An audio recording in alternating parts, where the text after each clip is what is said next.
Lessness. Tandaan niyo yung demonyong hindi mapaalis. Di ba? Sabi ng Panginoon, ito ay hindi magaganap kung hindi sa pamagitan ng prayer and fasting. At nakita po natin ng prayer and fasting ay pagpapatibay ng ating otoridad. Yung authority mo. No? Yung pananampalataya na tumataas ang iyong kumpiyansa sa sarili mo. Kaya pagdating ng inkwento ng demonyo, presensya mo pa lang, nanginginig na yung demonyo. Meron po nagpapalayas ng espiritu, bulong lang.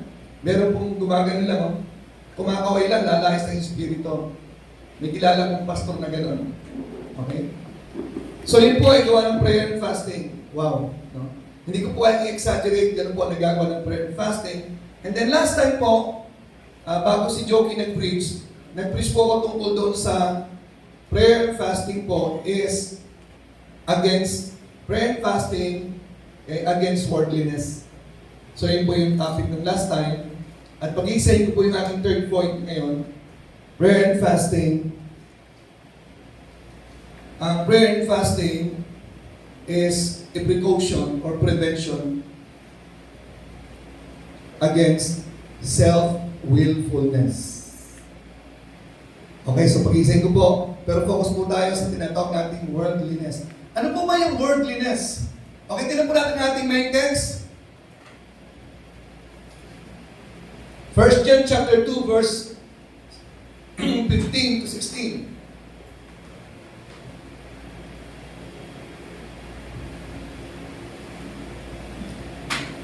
Love, basahin nga po natin.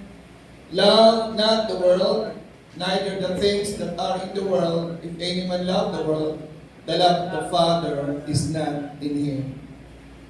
So, itong verse na ito, binabagay ko po sa inyo noong ako po'y bago nakakilala sa Panginoon, doon po sa Cebu. Na-invento ko na po yung verse na to. At tumatak na po sa utak ko yan, hindi na po yung nawala. Okay? Kaya po, I really love to preach on this topic. Kasi ito po ang isa naging guidelines sa buhay. Sumobra nga lamang po ako dahil minsan kahit legit na bagay, iniiwasan ko na. Dumating po yung long time na hindi namin namimit ng mga relatives. Nagpunta po ng Baguio. Nasa Pampanga po kami ng time na yon. Hindi ho ako sumama sa Baguio kasi sa akin, pag pupunta ng Baguio, worldliness na. Wow. No? Lalim.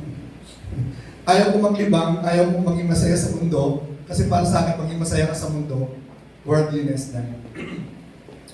Okay? So, yun po yung aking mga batayan yung verse na yan. So, first point po natin, tingnan po natin overview ng worldliness. Dapat po meron tayong clear understanding ng worldliness. Ruth, ready ka mamaya? Ay, 5 minutes lang. After my preaching, ha? Okay. Overview. Para meron tayo ng clear picture ng worldliness. Para pag may nagyaya sa iputang Baguio, mga kamag-anak mo, sasama ka. Di ba? Ako hindi ako sumasama, pero pinilit nila ako, sumama ako. Doon ko nakita si Alma Moreno nagkakabayo sa Baguio sa may Marcos Mansion. Pero nahihilo ako, kuha ng travel. Okay, so, bata ba si Alma Moreno ng time na yun? Binata pa po ako ng time na yun. Ano po ba yung worldliness? Love not the world. Ano po yung world na tinutukoy? At ang sabi po doon, pag inibig mo yung world na yon, hindi po ito yung kalikasan, no? Hindi po tayo anti-kalikasan. Di ba? Pro-kalikasan po tayo. Ang world na binabagay po dito, na sinasabi ng Biblia, na huwag mong mahalin, ay ang world, letter S, world, system. Tatlo po ang kalaban natin. Ito po yung tripartite enemy natin. Magkakasama po yung tatlo. The system of the world,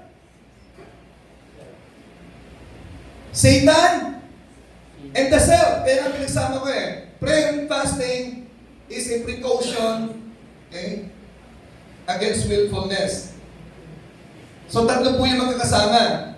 Kaya hindi po pwedeng banggitin yung isa na hindi po kasama yung dalawang yan. Mamaya, tatalakayin po natin yan.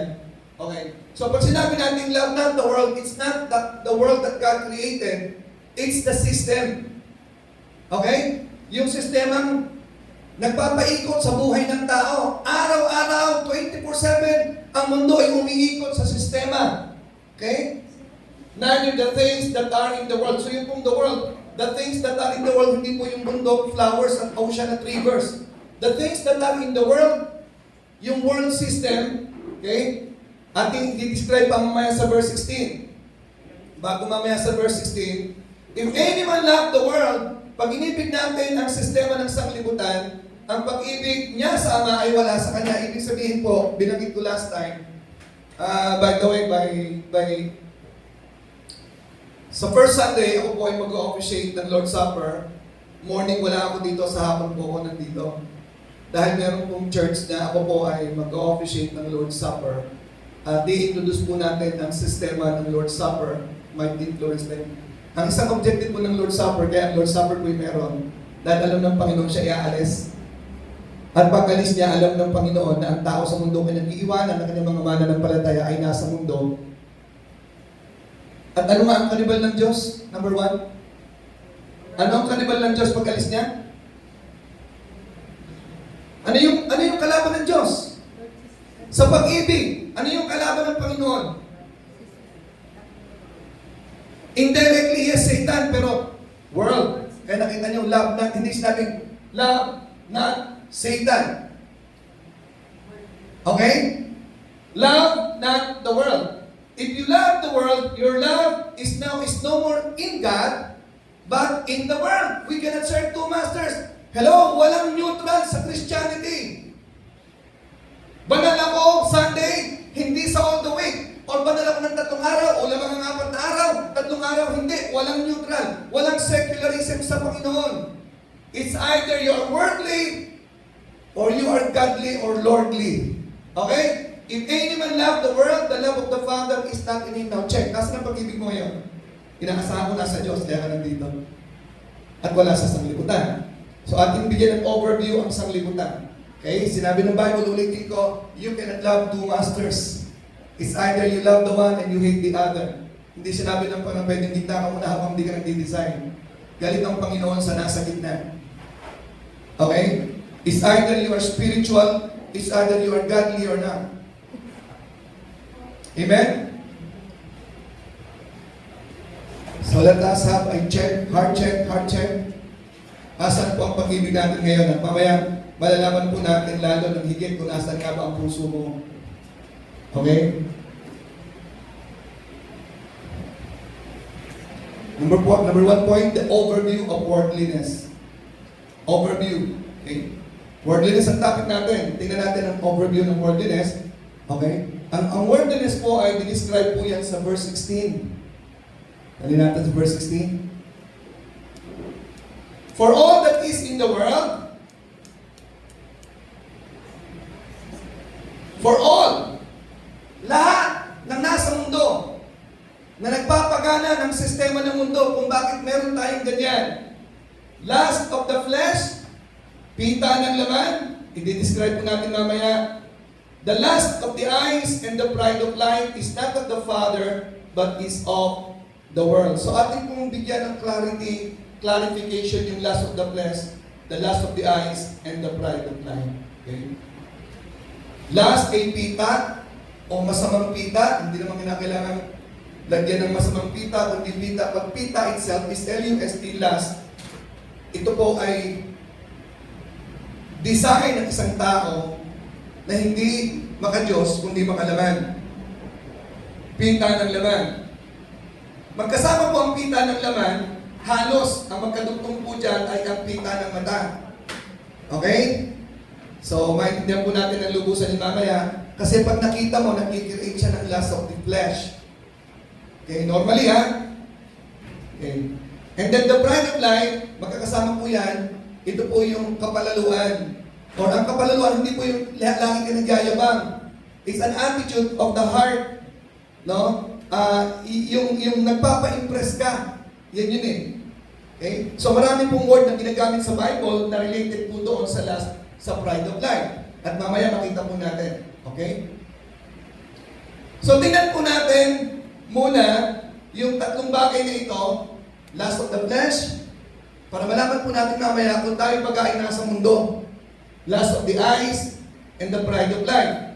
Hindi po yan galing sa Diyos. Kaya dapat po guided tayo dyan. At mamaya makita po natin ang objective. Ating munang tingnan, okay, yung overview ng tatlong ito, pagpatuloy po natin, ano ba yung lust of the eyes and the pride of life? So meron po akong passage na titingnan po natin sa 2 Timothy chapter 3 verses 1 to 5. Ito po ay isang bagay na nais natin tingnan dahil ito po ay may kinalaman sa end times. So, pinabasa po natin sa inyo ang 1st, 2 Timothy, right? Nasaan nga po tayo ngayon sa book reading? 1st and 2nd? Peter na po tayo, okay? This know also that in the last days, perilous time shall come. Mapanganib na panahon na tayo. Verse 2, ano yung description? For men shall be lovers of their own selves. Nakita ka nyo kanina, binanggit ko? Satan, system, and self. Iisa po yan. Ang tao sa huling araw ay magiging mapagmahal sa kanilang sarili. Masyadong mapagpahalaga sa sarili. At yun po sila ay mga covetous na tao, boasters and proud, pride of life, mga blasphemers, disobedient to parents, unthankful, unholy. Yan po yung description ng end times. Okay? Lalo na po ngayon, no? Gan po impluensya ng social media. Iba na magsasagot ang mga kabataan sa magulang, akala mo ang gagaling na nila. Lelecturean ka pa nila, tama? Sino sa inyo naglelecture na mga maliliit pa lang nilelecturean ka na? Nung pinakita ko sa anak ko yung tungkol sa kapag naglalagay ka ng earphone, na parang pinapry mo yung iyong brain, sabi ka lang, gawa ng radiation. Sinagot ako ng anak ko Tay, this is different. I have 7 links that this is safe. Isa-isa mo yung 7 links niya. Sabi, bahala ka, basta mo alam yung tamang pakita. So, ang hirap, hindi ko lang kaya sagutin niya. Okay? So, lovers of themselves. Okay, tuloy po natin sa verse 3. Without natural affection, hindi po talaga mapagmahal ang tao ngayon. Hindi po sila maibigin, truth breakers. Lagi po sila nag-break ng kanilang mga promise, false accusers, etc. etc. Okay, verse 4. Pero kung gusto bigyan dito, traitors, heady, high-minded, that is the pride of life, lovers of pleasures, more than God. So, tingnan po natin kanina, lovers of their own selves. Nakita po doon, related po doon ang pride. No, boasters ang nakalagay doon. So, dito po naman, lovers of pleasures more than lovers of God. Doon po sa tingnan natin kanina 1 John chapter 2 verse 15 and 16. Makita po natin yung tatlong bagay. Nakita po natin dito sa verses 1, verses 2, 3, and 4. Lovers of their own selves. Yung masyadong pinapahalaga ng sarili, that is the pride of life. Lovers of pleasures. Yung pong lovers of pleasures na yan, itutuloy po natin, tuloy natin sa verse 5, makakakaw tayo ng idea. Having a form of godliness but denying the power thereof, from such turn away. So ito mga taong ito na nabubuhay sa pleasure sa mundo, pag sinabi natin pleasure sa mundo, hindi lang yung pride of life, kundi lust of the flesh and the lust of the eyes. Yun po yung sa verse 4 kanina. Okay, so pinakita ko sa inyo overview, ito po yung description ng buhay ng end times. Okay? Magagaling kayo mga bata, pero maingat kayo magsalita sa mga magulang. Sinasabihan ko po mga anak ko. Okay? You can talk to us, discuss with us anything you want, but be polite and be respectful. You're dealing with your parents and your authority. Okay? So, nakita po natin ang overview. And then we will go deeper. Yung tatlong bagay na yon, titingnan po natin saan po nag-origin at ang originator po ng tinatawag na worldliness. Okay? Tingnan po natin. Genesis chapter 3 verse 6. Bakit merong worldliness? Di ba nilikha ng Diyos sa mundo? Bakit ba ganito ang mundo? Bakit ang gulo? So, dito po magsisimula ang lahat ng kaguluhan na nangyayari sa mundo at pag naintindihan po natin ang Garden of Eden, doon po natin maintindihan bakit ang mundong ginagalawan natin ay ganito at doon mo maintindihan bakit ikaw ay ganyan. Okay? Bakit tayo ay ganito? Nilikha ng Diyos ang tao ng walang kasalanan. Okay? During this time, ito po yung tinatawag na probationary period nila. At marami pong naniniwala na kapag tapos ng probationary period, ay kakain po sila ng the tree of life. At kapag nakakain po sila ng puno ng the tree of life na nandun din po sa paraiso, hindi na po sila pwede magkasala noon. Dumaan din po ng probation si Satan. No? It's Satan's free will that made him Satan. He used to be Lucifer. Okay? He used to be a beautiful angel, wonderful, perfect. Ang free will ang naging dahilan bakit siya naging Satan. Okay? So dito po nag-origin. Sino pong originator dito? Si Satan po, makita po natin. Sa ka-over po ni Satan, ni Devil, nang gumamit po siya ng serpent, ito po yung, sa verse na ito lang po natin titinan yung wordiness ha. Tingnan po natin ha. And when the woman saw that the tree, and when the woman saw that is lust of the eyes, tinitigan niya kasi ang bawal. Pinagbabawal ng Diyos ang prutas na ito eh.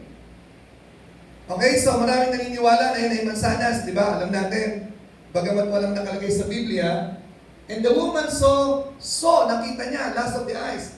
Huwag mong titigan yan, tinititigan mo kasi bawal naman titigan yan eh. And when the woman saw, hindi lamang saw na lumampas lang yung mata niya, talagang tinitingnan, and that the tree was good for food. So, lust of the flesh.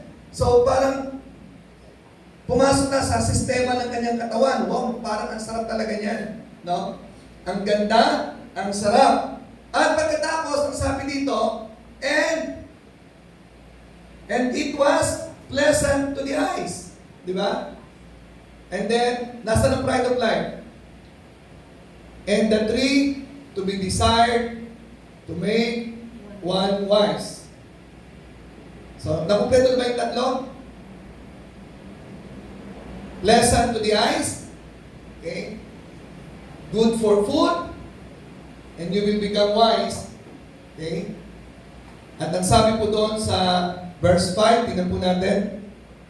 Sa verse 5.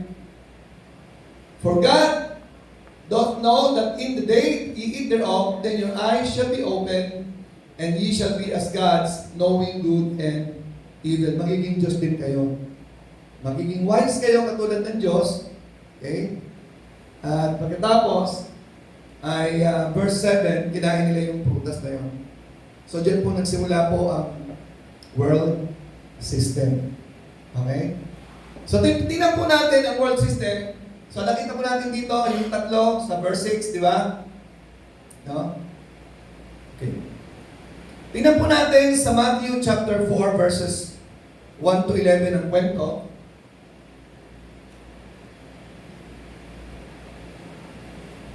Then Jesus led up of the spirit into the wilderness to be tempted of the devil. Verse 2. Siya po ay nag-fast 40 days and 40 nights. Nung siya po ay gutom na, verse 3. When the tempter came, sino yung tempter? Makita po natin mamaya, yun po yung originator ng world system. Okay? Siya po ang originator, doon po galing sa kanya po yung kaisipang ito. Okay? Kung ikaw nga ng Diyos, command that these stones be made bread. Okay, verse 4. But he answered and said, it is written, man shall not live by bread alone. Number 1, lust of the flesh. Gutom ka eh. Di ba? Turn these stones into bread. Nakita natin. Okay. Anong susunod? Ang hinahanap natin ay lust of the eyes and the pride of life. Verse 5. Then the devil taking him up into the holy city, seated him on a pinnacle of the temple. Verse 6. And sabi ng devil, kung ikaw nga ang Son of God, okay, magpatihulog ka upang saluhin ka ng mga angels. Ano sa palagay niyo ito? Anong temptation to? Sinabi ng Panginoon sa verse 7, Thou shalt not tempt the Lord thy God. Dinala siya sa tuktok ng building at pagkatapos pinakita sa kanya ang bisa-bisa magpatihulog ka sa taas ng pinnacle at pagkatapos sasaluhin ka ng Panginoon ng iyong mga angels. Ano to? Power. Para saan yung power? Pride of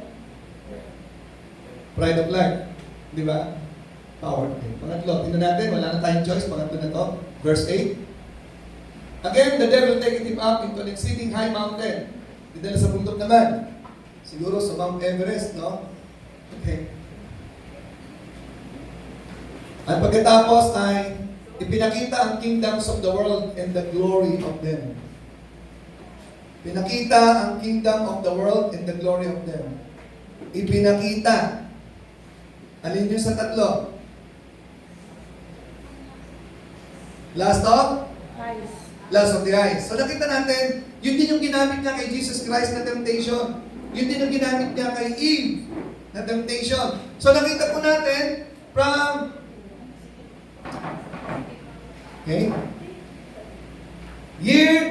yung panahon ni Adam and Eve, ilang taon ang lumipas nung time ni Jesus Christ? Alam niyo ba kung ilang taon ang lumipas? From creation to Abraham, 2,000. From Abraham to Jesus Christ is 2,000 years. Approximately. 4,000 years na ang lumipas. The same system. The same approach ang kanyang ginagamit.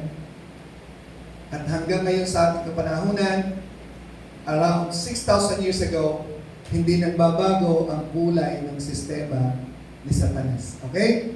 So, nakita po ba natin ang worldliness? Okay, tingnan po natin ngayon. Ano po ba ang objective ni Satan sa worldliness? Bakit niya ginawa ito? Bakit nagkaroon ng ganito? At bakit meron ganyan?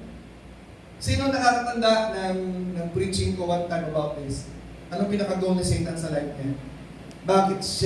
Bakit niya tinukso si Eva at si Adan? Would like to guess? Bakit niya tinukso si Eva at si Adan? Ano ang kanyang target? Power to be? Ano ka mo? Ano ulit? Gusto niya masaktan po si Lord. Gusto masaktan si Lord? Tama naman. Parang tama naman natin sasabihin niyo, pero may pinakasagot. Meron ako dito ng $100. Pwede po kayo sumagot. Sinagot na sa likod, glory. Okay, ganito po yun. Okay.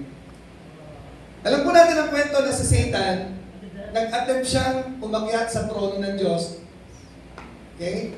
The record is in Isaiah chapter 14. Okay? Hindi natin titignan kasi mahaba po yan yung kwento ko lang. Ang kanyang target, agawin ang trono. Umupo sa trono. At siya ay sambahin din.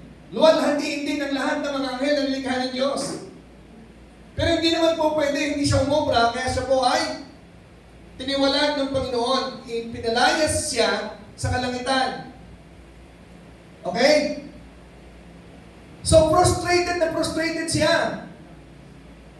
At marami siyang naisama sa kanyang rebellion.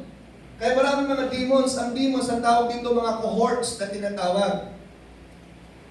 Okay? Siya ang originator ng kasalanan. Sa langit nagsimula ang kasalanan. Sa langit, walang mercy sa kasalanan sa eternity. Kaya wala siyang kapatawaran. At ang akala niya, nung malalangin si Eva at si Adan, dito ako babawi.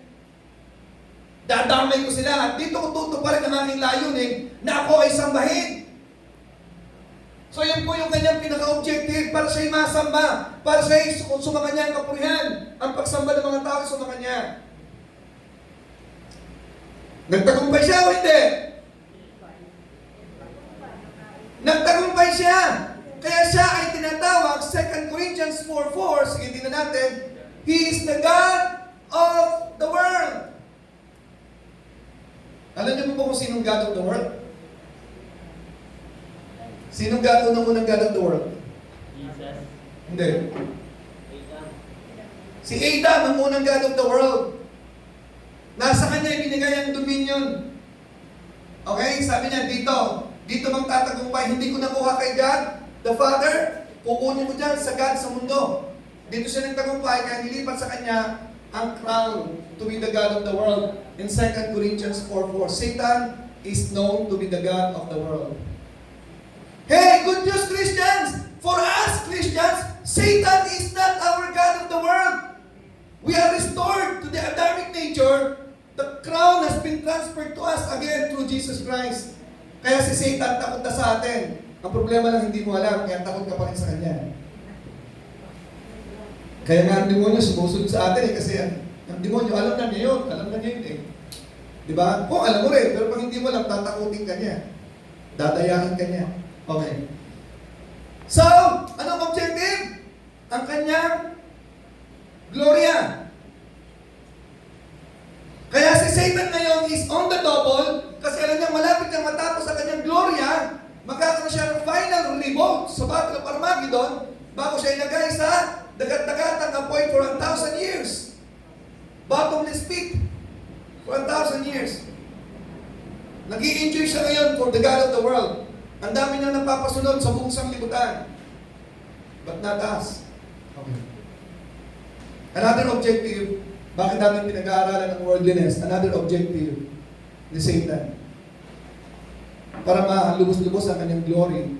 Automatic, ang mga tao sa mundo, giving God, giving Satan the glory. Siya talagang sinasamba sa pamamagitan ng sanlibutan.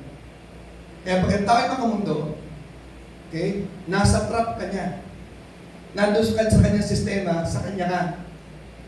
Okay? Kaya sabi ng Panginoon, love not the world, kasi kung Kristiyano ka, dapat wala ka na sa sanglibutan kasi the glory is going to Satan. Ginagamit niya ang sanglibutan para ibigay mo yung glory sa kanya. Pag sinamba mo ang ginto, sinamba mo ang pera, lust of the eyes, lust of the flesh, lahat ng tatlong yan, pride of life, you are in a trap. You are in a matrix na tinatawag. Okay? Kaya na, kung tutuusin, mahirap sa isang Kristiyano mabuhay sa sanglibutan ginagalawan ang teritoryo ni Satan. Kaya nga dapat mayroong congregation na katulad ng ganito, naghahaponan tayo, na tayo mabuhay ng banal. Yan po yung purpose ng pag-attend sa church. Okay? Kaya ang first message po lagi ng church ay kabanalan. Pag nalulubot po tayo, na marami na po ang churches bilang kapahayagan at palatandaan ng last days. Ang last days po kasi, marami ng churches na babaliktad. Hindi na po nag-preach ng kabanalan ng maraming churches. Okay?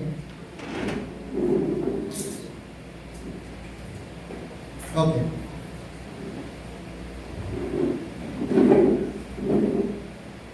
Amen? So I am now about to go to the next objective of Satan para malubos-lubos ang kanyang glory.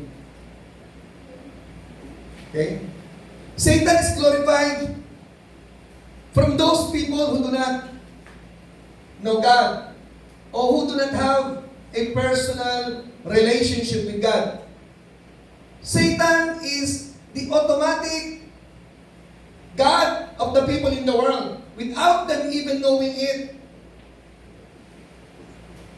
Pag makamundo ka, automatic, nasa kanya kang flock. Kahit nasa church ka pa, o mga tao maraming churches, iba't ibang churches, di ba? Kasi punong-punong ng kasinungalingan ng mundo, mga paniniwalang mali. Huwag po kayo maniwala na pare-pareho lang po tayo, pare-pareho lang yan, no, walang ganon. Eh kung pare-pareho mo lang yan, ibalik naman tayo sa dati. Ang sabi ng song kanina, ang ganda ng song, I Need You More, I don't want to go back to my old life.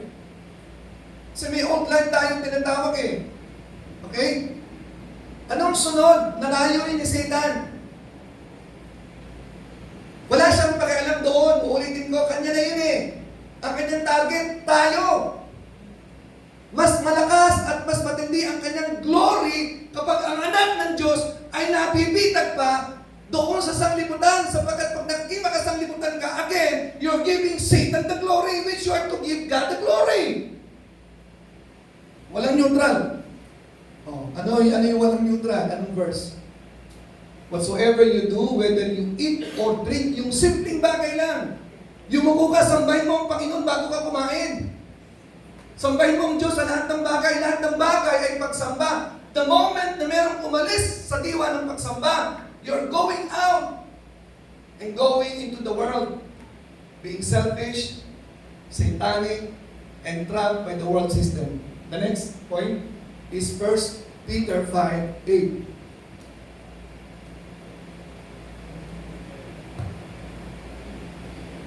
Okay, so ito na po yung line ni Satan. Okay. Be sober, Be vigilant, because your adversary, the devil, as a roaring lion, walketh about. Pag-alagala ho yan. Hindi ho siya umiikot na naglalakad.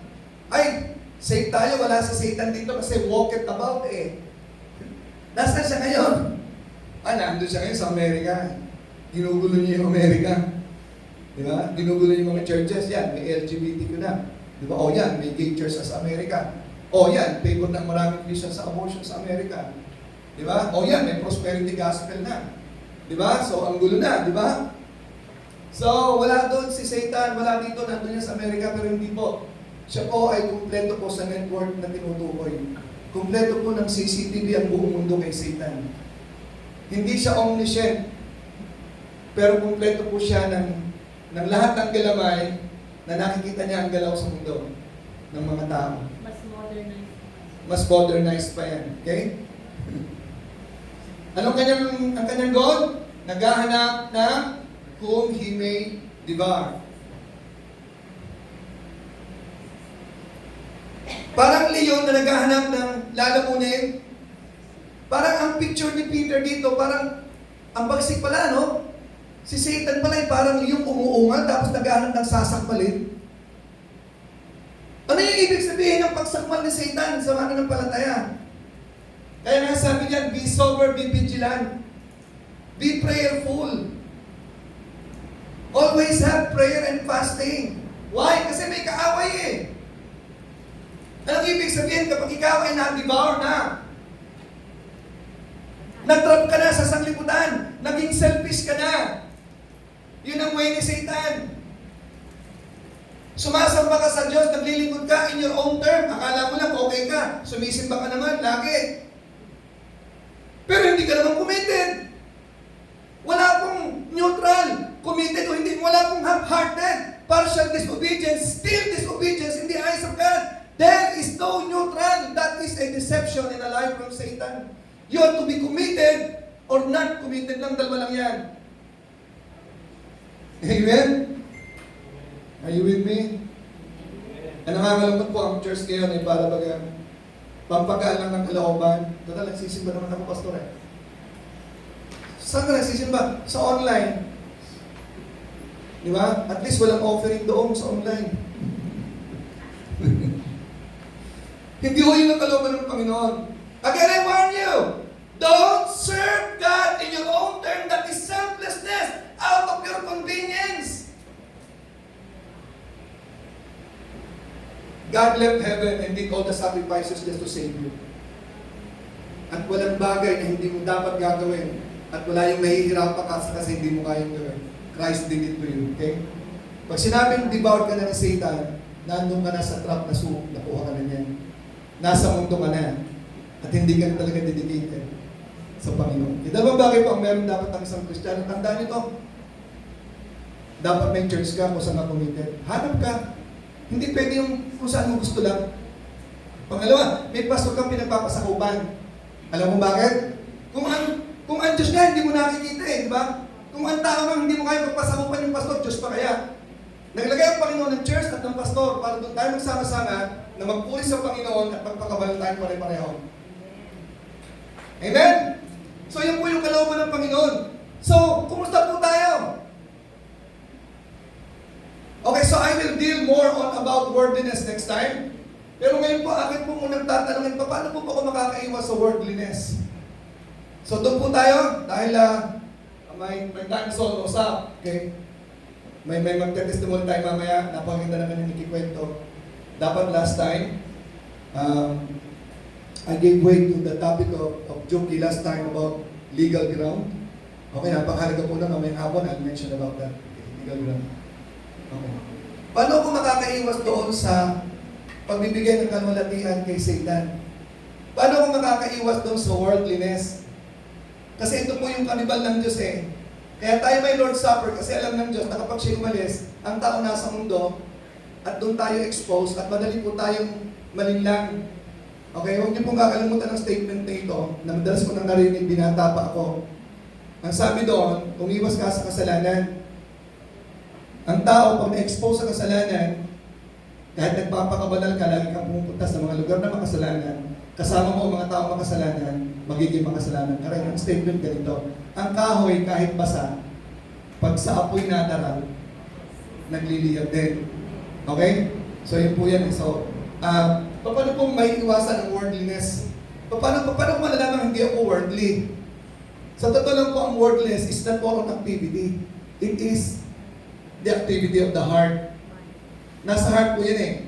Ang sabi po sa Matthew 5:28, another point, na ang tao tumingin lamang na masama sa babae na may pagnanasa na nag-adultery na. So sa heart pa lang po yun, wala pang aksyon, nakita nyo? No? So marami pong tanong dyan later on, no? Pero yun po lang pinupoint out ko. Activity po yun ng puso eh.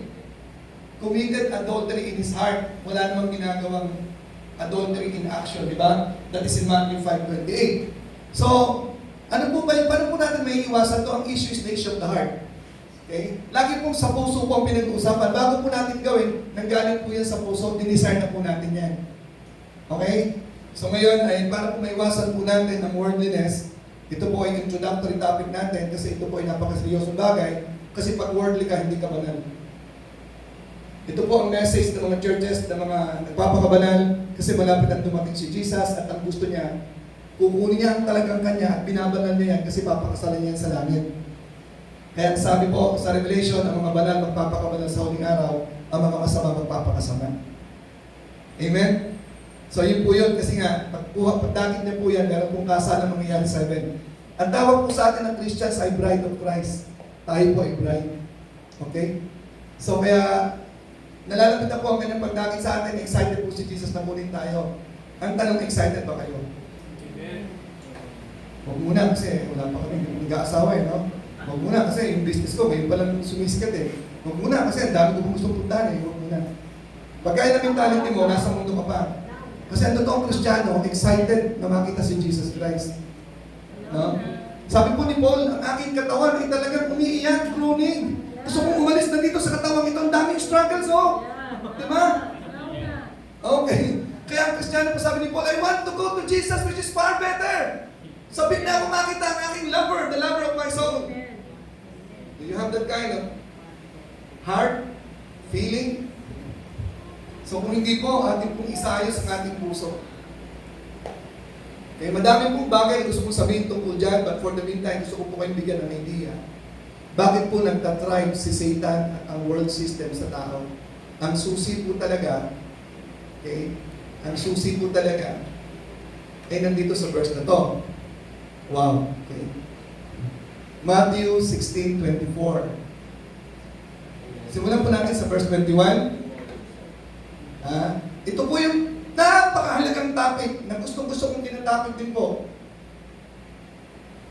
Madalas po ako naiimbita sa mga churches before at sabi, Pastor, bahala ka na mag-topic. Madalas ko kong tinatopic itong message na ito, pero yung po lang ng konting idea. At madalas kong sinasabi sa introduction, this might be my first and last preaching to you. No? To this church. And this is the preaching that I would like to impart to you because for me, this is the most urgent topic na meron ako sa inyo ngayon. Dumarami namang urgent topics, pero para sa akin, noong unang panahon talagang gusto kong i-topic to. Ito po yung, from that time forth, Jesus began to show unto His disciples how that He must go unto Jerusalem and suffer many things from the elders. Pinapaliwanag niya kung ano mangyayari sa kanya na siya papatayin. In verse 22, sabi po sa kanya ni Peter, Hoy, Panginoon, hindi mangyayari sa iyan. It will not happen to you. Sinasabi ng Panginoon, I will die on the cross. Pero sabi ni Peter, no, it will not happen to you. And verse 23, nagsalita po ang Panginoon. Kinausap si Pedro, anong sabi kay Pedro? Get thee behind me, Satan. Sabi ng iba, pinapalayas daw ng Panginoon si Satanas nasa likod ni Pedro. No need. Umiiral yung sarili niya. Yung self-preservation, yung kanyang pride, yung kanyang ego. Kaya ang sabi ng Panginoon, get thee behind me, Satan, because self and Satan are the same. Satan created himself among humans when Adam fell into sin. Naging satanic ang nature ng tao. So ganyan po kabagsik ang Bible magsabi sa atin. Wala po tayong animal nature. We have satanic nature in us. Kaya lahat ng tao may kayabangan po yan. Wala kayong tao makikita. Iba't iba lang ng kulay at saka ng tono, pero lahat ng tao mayabang. May papalag? Pag pumalag ka, mas mayabang ka. May papalag? Oh, sino pinakamayabang dito? Ako! Sino susunod? Oh, ayan, makita mo na. So, yan ang mga humble. Humble ka? Okay. So, tinawag niyan, get behind me, Satan. Satan talaga si Peter na kanyang kinakausap eh. Umiral na naman ang pakinggan mga sarili mo kasi yung self, yun yung Satan. Yung selfishness, kaya sabi ko, precaution against selfishness, self-fulfillness eh. Okay?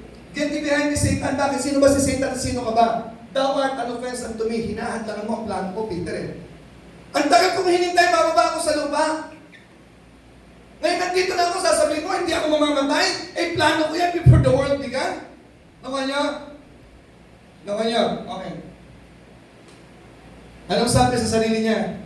Satanic ka, yung sarili mo, okay, yan ihadlang sa akin. Kasi may pagka-satanic yan eh. Bakit? Dahil ang iniisip mo ay ang mga bagay, okay, na hindi maka-Diyos, maka-tao, ibig sabihin maka-mundo. Nakuha niyo? Nakuha niyo? Si Satan, tatlong bagay nandito. Si Satan, yung sarili mo, at yung mundo. Nakita niyo? O anong sabi? Anong lunas? Verse 24. Ito na po yung lunas natin para maiwasan natin maging makamundo tayo. Ang sabi ng Panginoon, hinarap niya ang lahat. Hindi lamang si Pedro. If any man who will come after me, anong gagawin mo? Patayin mo yung sarili mo. I-renounce mo yung iyong self-willfulness. Tanggalin mo ang karapatan mo sa sarili mo. Self-denial. Yan ang dahilan kung ba't ako nakaparito upang ipako ang ating mga old nature, mga old life natin. Kaya that is a non-negotiable. Kung sino nais sumunod sa akin, nais mo sumunod kay Kristo, nais mo. Ano requirement ni Jesus Christ? Patayin mo ang sarili mo, kasi ang sarili mo, kalaban ng Diyos yan. Ang gusto niya, ang sarili mo, hindi gusto ng Diyos. Nakuha niyo? Kaya pahirap pa magpasunod sa tao. Akala niyo madali magpastor? Ang hirap! Ang mga tao may sariling kalooban. May sariling gustong gawin. Kami mga pastor, ang inatasan ng Panginoon mag-implement ng kanyang kalooban. Kaya number one kami ang sumusubsob sa prayer and fasting para may patupad namin ang kalooban ng Diyos. Ang tao matitigas. Gusto ang mundo. Bakit? Doon tayo lumaki sa mundo eh. Yung affiliation natin sa mundo, laging nandyan, madaling gawin. Nakuha nyo? Okay, doon po si Satan nag-glorify. Kapag buhay ka sa sarili mo, hindi mo itinatuwa ang sarili mo, the cross is responsibility and mission. Take up your cross and then follow me. Walk by faith, walk in the Spirit para ka makasunod sa Panginoon. Yan po yung tatlong principle dito na tatalakayin natin next time. Okay? Okay, again. Kaya urgent yung message na yan. Pag mag-a-apply kayo ng trabaho, may kasabihan, it's not what you know, it's whom you know. Pero sa Panginoon, walang palakasan dito. This is a non-negotiable requirement ng Panginoon. If any man who will come after me, you want to serve me? Deny yourself. Patayin mo ang sarili mo. Good news, pinatay na ng Panginoon ang sarili natin. Kailangan mo lang i-reckon. Ulit-ulitin mo araw-araw, Lord, it's not my will, but your will be done today. I will live your life today. The life of humility, the life of love, the life of holiness. Today, not my will, but your will. Ang bukang bibig ng taong pinatay na ang sarili.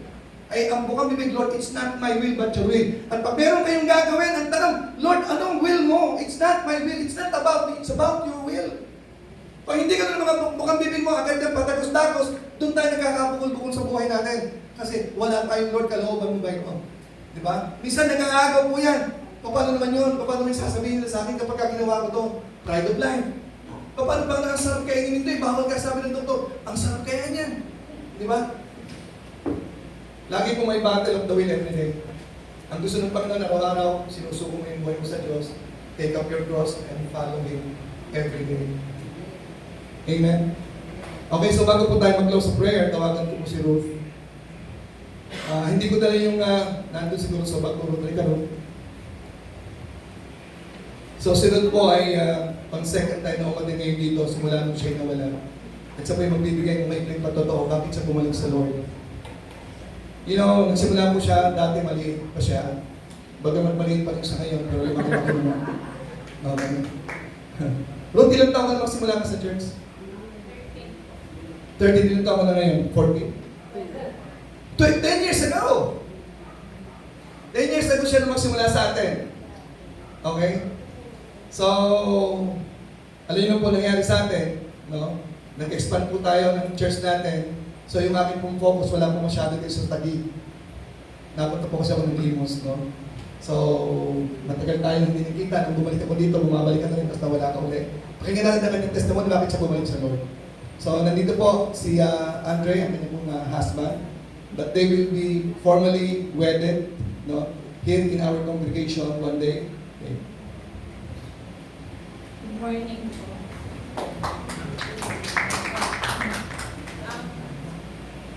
Quick background lang po about my life. Before po, magkakasama na rin po kami nila pastor nung nasa Baptist Church pa po ako when I was in elementary. Then, high school po, 13 years old ako nung napunta po ako sa Life of Grace. So, bata pa lang po ako is parang ano na po ako ng Word of God. Aware na po ako kung ano po yung yung rule po ni God is lagi ko pong ina-ask yung will niya, not my will. And then, nung nagkaroon po ng lagi po akong aware ng Word of God kasi focus ako, prayer and fasting, ganun, and personal life and devotion. And then, dumating po yung pandemic. Before po kasi is, kami na po, wala na po kami, may parents po ako, pero wala na po silang capacity na pag-aralin kami or i-provide lahat ng pangangailangan namin. So, elementary pa lang po, kami na po yung nagkakanya-kanya para buhayin yung sarili namin makapag-aral. Then, nung pandemic, dun po ako nawala sa presence ni God. Nagkaroon po ako ng sariling business. Doon ko po naranasan na magkaroon ng sariling pera. Nawala Siya po po ako. pala yung bumili ng car sa mama niya noon.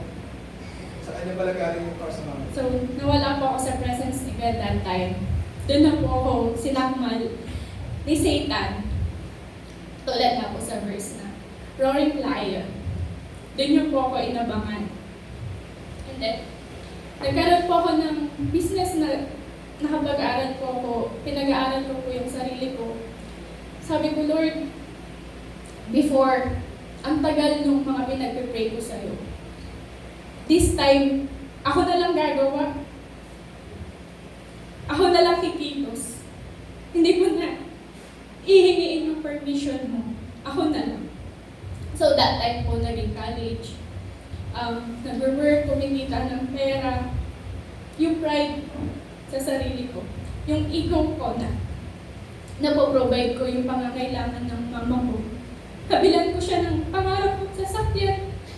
Pangarap kong buhay para sa kanya. Pero hindi po pala yun yung gusto ni God.